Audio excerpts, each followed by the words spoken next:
Most people get this wrong. They assume credit card limits are random, but the biggest mistake you need to avoid is thinking your limit depends only on the app instead of your actual financial behavior.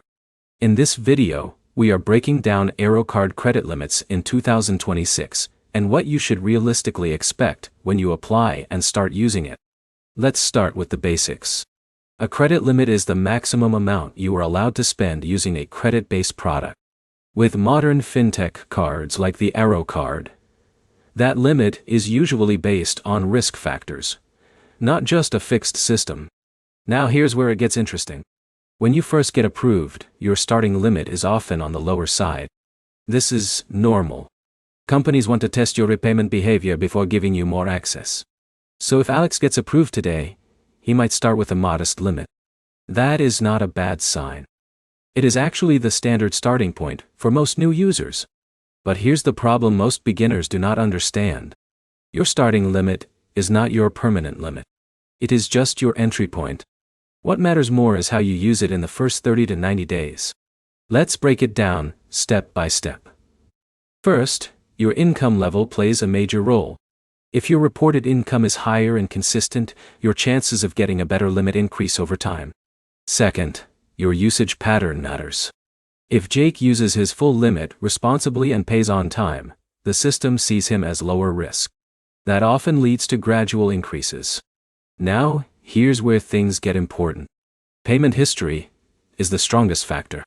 Even a small limit can grow if you consistently pay on time and avoid missed payments. Third, credit utilization also matters. If you constantly max out your limit, it signals risk. But if you use only a portion and repay quickly, you build trust with the system. In a minute, I'll show you a simple strategy that helps you increase most credit limits faster without asking for manual reviews or customer support. Now let's simplify expectations. In 2026, Arro card credit limits are typically low to moderate at the start. They are designed to grow based on behavior, not just approval. That means patience and consistency matter more than anything else. Let's make this very clear. You should not expect a high limit on day one.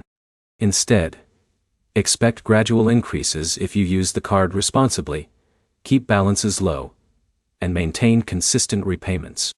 Let's summarize everything. Arro card credit limits start small, but they can grow over time.